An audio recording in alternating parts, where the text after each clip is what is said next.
तो जी। ये बताइए हमारे साहब के, जैसे आप कह रहे हैं कि जापान में जो पाकिस्तानी कम्युनिटी है वो ऑलरेडी जो है वो it's very concern about what's going on in Pakistan, तो that is giving me the impression that it is by default, जबकि मैं मेरा इम्प्रेशन ये था कि पीटीआई जापान ने जो है मोटिवेट किया है लोगों को, पाकिस्तानियों को जापान में। और लेकिन आपकी बात से मुझे ये तासुर मिल रहा है कि नहीं, वो तो पहले ही से मोटिवेटेड थे। सो विच वन इस इज ट्रू, वजह से मैंने कहा वेल विच कनेक्टेड है ना। Impression is true? और ग्रेट मैंने पर्सनली जो चीज़ नोटिस की है पीटीआई जापान के बारे में, वो ये कि they are two facets and both are equally important. एक तो जो ऑर्गेनाइजेशन मैंने इनकी देखी, और दूसरा जो मैंने मोटिवेशन देखा, और बल्कि एक तीसरी चीज़ भी है, dedication and determination towards a cause of Pakistan Tehreek Insaf, cause of Imran Khan. तो उस कॉज को हासिल करने के लिए जो डेडिकेशन चाहिए, जो डिटर्मिनेशन चाहिए, और फिर जो पीटीआई जापान के ऑफिशियल्स की जो ऑर्गेनाइजेशन स्किल्स हैं, वो तीन चार ये चीज़ें जो है ना, they stand out, they stand out by far. माशाल्लाह। जी लेकिन सर। मेरे ख्याल में इसमें इसमें credit, credit goes to Pakistanis in Japan, क्योंकि देखें जो गाड़ियां फरोख्त करने की बात है पूरी दुनिया में, तो अमेरिका में भी इंडस्ट्री है, ऑटोमोटिव इंडस्ट्री है, गाड़ियां यहाँ भी बनती हैं। इसी तरह यूरोप में जो है काफ़ी सारी ब्रांड्स हैं, गाड़ियों की मुख्तलिफ कंपनीज हैं, मुख्तलिफ ब्रांड्स हैं। लेकिन वहाँ पे जो पाकिस्तानी हैं वो इतनी ज़्यादा गाड़ियों की फरोख्त में इतना आगे नहीं है जितना कि पाकिस्तानी जो कि जापान में हैं वो आगे हैं। So I think the credit goes and should go to the Pakistanis in Japan. बहुत ज्यादा मशहूर है आपके। देखिए, इसमें मैं एक बात ऐड करना चाहूँगा, एंड यू मे अग्री और disagree with this way of thinking. जैसे आपने कहा कि बिल्डिंग वो होगी, मुनहदम होगी, या थिंग्स लाइक दैट। देखें, और अभी इससे पहले आपने बात की इनकलाब आने की, कि इनकलाब आने वाला है। देखिए, इनकलाब जो है ना वो आ चुका है। और मैंने पहले भी ये 5-6 दफ़ा ये बात मुख्तलिफ प्रोग्राम्स में की थी।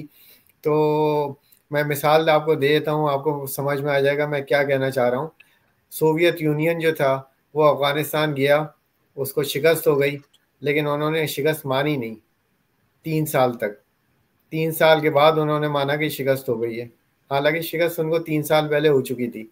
अमेरिका अफ़गानिस्तान गया, अमेरिका ने भी नहीं माना कि शिकस्त हो गई है, लेकिन 10 साल के बाद जाके मान लिया कि हाँ जी हमें शिकस्त हो गई है, हालांकि शिकस्त तो 10 साल पहले हो गई थी। इसको अंग्रेजी में एक टर्म इस्तेमाल होती है, the reality takes time to sink in. जब किसी जंग में कोई बहुत बड़ा हरीफ, बहुत बड़ा सूरमा, उसको अनएक्सपेक्टेडली शिकस्त हो जाए, तो उसको वो डिनायल मोड में चला जाता है, और वो मानता ही नहीं है कि शिकस्त हो चुकी है उसको। तो उसको मानते मानते भी ना कई साल लग जाते हैं। तो 2 दफ़ा तो ये अभी रिसेंट हिस्ट्री में हमने देखा है अफगानिस्तान में, तो not once but twice. And now we are seeing it for the third time in the last 50 years, and this time in Pakistan। इनको शिकस्त हो चुकी है, 3 साल पहले, 4 साल पहले इनको शिकस्त हो चुकी है, लेकिन ये मान नहीं रहे हैं, ये डिनाइल में है। और जो 24 या 25 नवंबर को इन्होंने फायरिंग की है, अवाम पे रैंडमली कत्लेआम किया है, वो भी इस बात का की गवाही है कि इनके पास अब कुछ नहीं है। They have absolutely nothing left, so they are just shooting the people। तो शिकस्त तो इनको हो चुकी है, लेकिन ये मानने के लिए तैयार नहीं है। लेकिन एक चीज़ जो हो चुकी होती है वो मानना तो पड़ती है। आज नहीं मानेंगे तो कल मानेंगे, कल नहीं मानेंगे तो परसों मानेंगे, मानना तो पड़ेगा। बिल्कुल। जी बिल्कुल, जी sir. I totally agree with you Fahim साहब। और इसी में मैं ये बात भी ऐड करना चाहूँगा कि और मैं टच एंड गो वाली बात करूँगा। I just don't want to go into details because this is going live. मेरी इस बारे में बात हुई थी नासिर मीर साहब से फ़ोन पे, और पीटीआई जापान के लिए मैं ख़ास तौर पे कहूँगा, और सिर्फ पीटीआई जापान नहीं बल्कि और भी जो दूसरे चैप्टर्स हैं अराउंड द वर्ल्ड पीटीआई के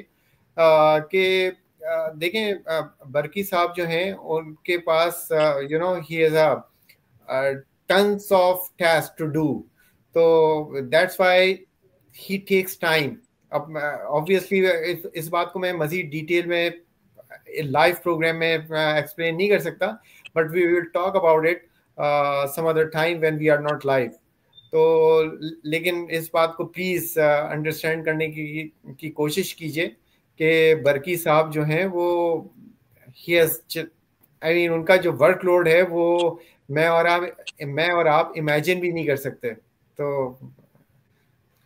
हाँ, वो बात हो रही थी वो फ़हीम साहब से मुताल्लिक़ के मेरी फ़ोन कॉल पे बात हुई फ़हीम साहब से वीडियो लॉग से पहले, तो सोच का सफ़र और सोच कहाँ तक है और क्या करना है वो फ़हीम साहब को सब मालूम है।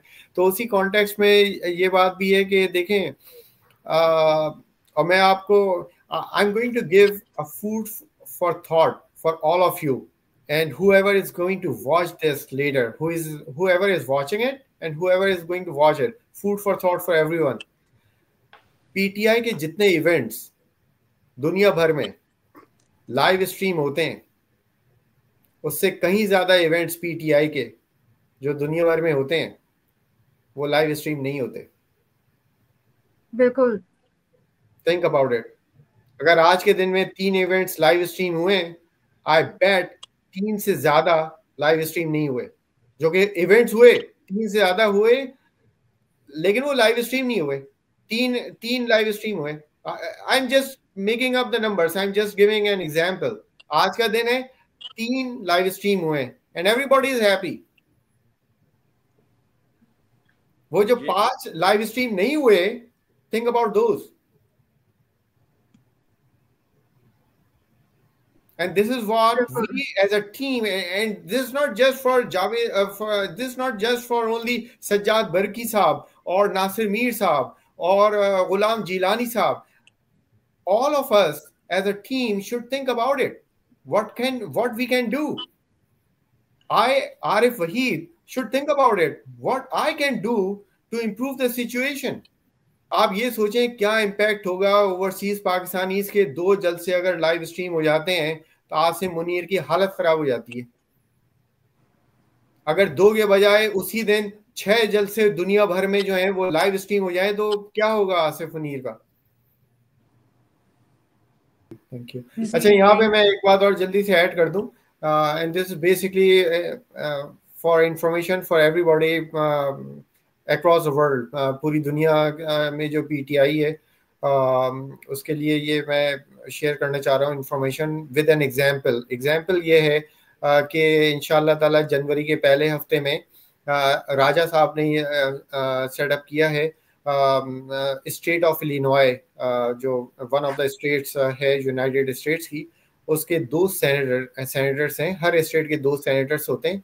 उनके साथ जूम मीटिंग सेटअप की है राजा साहब ने। तो अब वो जूम मीटिंग जो है उसको इंशाल्लाह मैं और इफ़त मीडिया सेल पाकिस्तान पे स्ट्रीम यार्ड के जरिए लाइव स्ट्रीम करेंगे यूट्यूब पर, so that everybody can just go and watch on the YouTube, क्योंकि जूम हर किसी के पास नहीं होता, right. How many people in the world have zoom, right? Obviously a lot less than people who got YouTube, right. तो वो होगी zoom पर US senators के साथ, लेकिन उसको हम इंटीग्रेट करेंगे स्ट्रीम यार्ड में, और स्ट्रीम यार्ड से हम जाएंगे यूट्यूब पे लाइव इन रियल टाइम ताकि सारी दुनिया देखे। Now this is another thing that we should copy across the world. कोई भी जूम मीटिंग आपकी पीटीआई की हो रही हो जो कि प्राइवेट ना हो, ऑब्वियसली प्राइवेट मीटिंग्स भी होती हैं, ओआईसी की होती हैं और बाकी सारे चैप्टर्स की अपनी अपनी मीटिंग्स होती हैं, वो तो पब्लिक नहीं होनी चाहिए, ना होती है ना होनी चाहिए पब्लिक।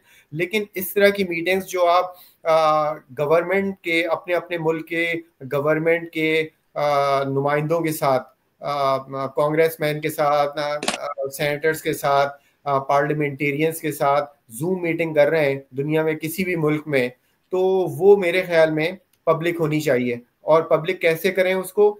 यूट्यूब पे करें, क्योंकि यूट्यूब फ्री है, फेसबुक फ्री नहीं है. I need to have a Facebook account. If I don't have a Facebook account, I can not go and watch whatever is happening on Facebook, right? YouTube is free. I do not even need to make a YouTube account. तो public जब आपको कोई चीज करनी है, go on YouTube in real time. And this is what we are going to do in the first week of January, inshallah ta'ala. And this is something that should be copied over within PTI all over the world, inshallah ta'ala. इंशाल्लाह. देखें जल्दी से, देखें हम सबने सुना है कि कोई शख्स गाली देता है ना, कब देता है? जब उसके पास दलील खत्म हो जाए. दलील खत्म हो जाती है. जब दलील खत्म हो जाती है ना, गाली वहीं से शुरू होती है. अगर मेरे पास दलील होगी, अगर मेरे पास दलील होगी, मुझे पता है मैं एक दलील दूंगा और दूसरे को मैं चुप करा दूंगा, मैं कभी गाली देने का सोचूंगा भी नहीं. सेम थिंग अप्लाइज टू गोली चलाना. गोली आप उस वक्त चलाएंगे जब आपको पता है आप कुछ और नहीं कर सकते. You just can not do anything. और यहाँ पे मैं एक पॉइंट थोड़ा सा एम्फेसाइज करना चाहूंगा. जैसे आपने कहा कि ओवरसीज पाकिस्तानियों को मुत्तहिद तो हैं अल्हम्दुलिल्लाह, ये तो सारी दुनिया जानती है, और ख़ास तौर पे सबसे ज़्यादा इस बात को आसिम मुनीर जानता है कि ओवरसीज पाकिस्तानी बहुत मुत्तहिद हैं अल्हम्दुलिल्लाह. लेकिन हमें अपने इत्तेहाद को मज़ीद बेहतर बनाना है. This is what you just said and I totally agree with you obviously. लेकिन तस्वीर का एक दूसरा रुख भी है. वो ये है कि हमें अपने इत्तेहाद को सिर्फ मज़ीद बेहतर नहीं बनाना, हमें उस इत्तेहाद को मैक्सिमाइज करना है. Now, what I really mean by maximizing the impact of that unity, what I really mean by that, I just give you a glimpse of what I have in my mind. कि एक दिन में PTI के पूरी दुनिया में 3 events हुए और सारी PTI दुनिया भर में खुश होकर बैठ गई, हमने 3 इवेंट्स किए. And nobody even thought about those 5 events that also happened the same day in some other places in the world. And we just missed them. We need to maximize the impact of our unity around the world. इंशाल्लाह. जी मैं आऊंगी अब दौलत खान साहब. एक चीज और add कर दूं कि देखें 21-22 ममालिक में है PTI के ऑफिशियल चैप्टर्स. अभी तो ऑफिशियल नहीं ऑब्वियसली, अभी तो it is been operating under OIC, जिसके टोटल 4 ऑफिशियल्स हैं पूरी दुनिया में, और बाकी सब जो है अभी वो इलेक्शंस नहीं हुए हैं तो इसलिए नहीं है ऑफिशियली. लेकिन जनरली स्पीकिंग 21-22 मुल्कों में ऑफिशियल चैप्टर्स थे, जो कि दोबारा जब इलेक्शंस होंगे तो दोबारा वो वजूद में आ जाएंगे 21-22 ममालिक में. But think about those countries of the world where there has never been any chapter of PTI. कम से कम 25 ममालिक हैं पूरी दुनिया में जिनमें कभी कोई चैप्टर वजूद में ही नहीं आया PTI का. These are the areas where we need to focus, and like I said, to maximize the impact of our unity